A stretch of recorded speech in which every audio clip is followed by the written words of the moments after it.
The time required that a character who violated society's moral codes be punished in the end. And An American Tragedy, published in 1925, shows how the worship of wealth and superficial pleasures corrupts a gullible but essentially good-hearted young man. In common with many American writers of the 1920s, Dreiser looked with hope to socialism, under which major industries would not be privately owned, to cure the problems of their country's capitalist society. Upton Sinclair, a prolific writer, was also a socialist whose novels reflected his deep concern about society's injustices.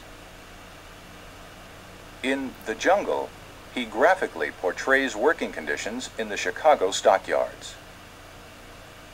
Of the butchers and all those who use knives, you could scarcely find a person who had the use of his thumb.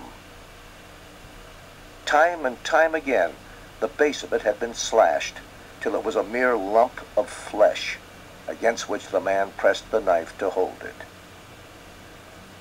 There were men who worked in the cooking rooms, in the midst of steam and sickening odors. In these rooms, the germs of tuberculosis might live for 2 years, but the supply was renewed every hour. President Theodore Roosevelt reacted to Sinclair's exposure of corruption in the meatpacking industry by laying the groundwork for the nation's first pure food laws.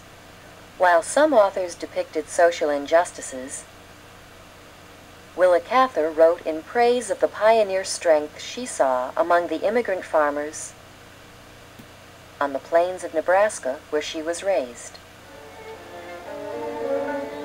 In My Antonia, she tells the story of the daughter of a Bohemian immigrant family who wants more out of life than the drudgery she finds on the farm. She elopes with a railway conductor who later deserts her and their child.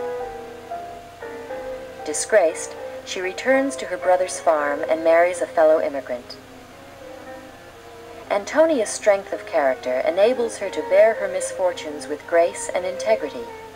The book's narrator, Jim, observes, "She had only to stand in the orchard, to put her hand on a little crab tree and look up at the apples, to make you feel the goodness of planting and tending and harvesting at last. All the strong things of her heart came out in her body that had been so tireless in serving generous emotion.